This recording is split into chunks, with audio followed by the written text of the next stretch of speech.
ফুলঝুরি পিঠা। এই পিঠাটা দেখতে যেমন সুন্দর, খেতেও অনেক বেশি মজা। আর খেতে অনেক বেশি মচমচে হয় বলে সকলেই পছন্দ করে। আর সামান্য কিছু উপকরণ থাকলে ঘরেই কিন্তু আমরা বানিয়ে নিতে পারি সুন্দর মচমচে ফুলঝুরি পিঠা। ফুলঝুরি পিঠা বানানোর জন্য প্রথমে আমাদের লাগবে ডিম। এখানে হচ্ছে আমি 4টা ডিম নিয়ে নিছি। 4টা ডিমকে ভেঙে তারপর হচ্ছে আমি এখানে ব্যবহার করব সামান্য পরিমাণ লবণ। মিষ্টি জিনিসে একটু লবণ ব্যবহার করতে হয়, তাই দিয়ে দিছি সামান্য পরিমাণ লবণ। সাথে সাথে দিয়ে দেব হচ্ছে চিনি। এখানে পরিমাণ মতো চিনি দিতে হবে। পরিমাণ মতো চিনি দেওয়ার পর এখানে আমি ডিম আর চিনিটাকে ভালো করে মিশাবো। একটা চামচের সাহায্যে ভালো করে মেশানোর পর যখন চিনি থেকে পানি ছেড়ে দেবে আর ডিমটাও ভালোভাবে মেশানো হয়ে যাবে, তখন আমি এই পর্যায়ে দিয়ে দিব হচ্ছে চালের গুঁড়ো।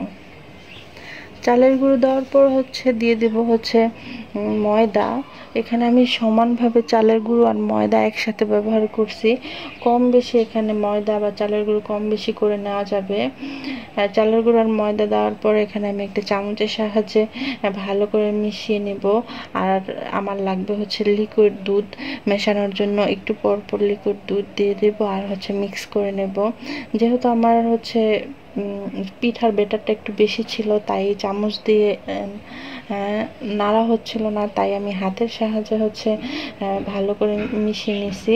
একটু পর পর দুধ দিয়ে আর হচ্ছে ভালো করে হাত দিয়ে ভালো করে মিক্স করে নেওয়ার পর হচ্ছে যখন দেখব হচ্ছে পিঠার ব্যাটারটা হচ্ছে অনেক বেশি পাতলাও না অনেক বেশি ঘনও না, এই পর্যায়ে হচ্ছে আমার পিঠার ব্যাটারটা একদম রেডি হয়ে গেছে। আর ভালো করে অবশ্যই মিশিয়ে নিতে হবে। মিশিয়ে নেওয়ার পর হচ্ছে আমি চলে যাব চুলায়।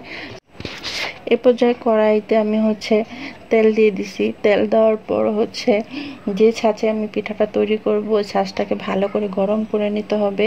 তাই তেলের মধ্যে কিছুক্ষণ দিয়ে আমি ভালো করে গরম করে নিছি। গরম করে নেওয়াটা এখানে অনেক ইম্পর্ট্যান্ট, কারণ হচ্ছে যদি ছাঁচটা গরম না হয় তাহলে কিন্তু পিঠাটা উঠতে যাবে না, আর না উঠলে পিঠাটা সম্পূর্ণভাবে তৈরি হবে না। এর জন্য ছাঁচটা খুব ভালো করে গরম করে নিতে হবে। ছাঁচটা গরম করে নেওয়ার পর হচ্ছে যখন আমরা পিঠাটা তেলে দিব, তেলে দেওয়ার 2-3 সেকেন্ড রাখার পর হচ্ছে হাতের সাহায্যে আস্তে আস্তে করে ঝাঁকি দিতে হবে। ঝাঁকি দেওয়ার পর একটু পরে হচ্ছে ছাঁচ থেকে পিঠাটা আলাদা হয়ে যাবে। তারপর হচ্ছে উলট পালট করে হচ্ছে কিছুক্ষণ ভেজে নিলেই হচ্ছে আমার ফুলঝুরি পিঠা তৈরি হয়ে যাবে। এখানে হচ্ছে গোল্ডেন ব্রাউন কালার হয়ে গেলে বুঝতে হবে যে পিঠাটা হচ্ছে আমার এখন অলমোস্ট হয়ে গেছে। এখানে হচ্ছে আমি পিঠাটা ভালো করে গোল্ডেন ব্রাউন কালার করে ভেজে নিচ্ছি। ভেজে নেওয়ার পর হচ্ছে পিঠাটা উঠিয়ে নিলাম।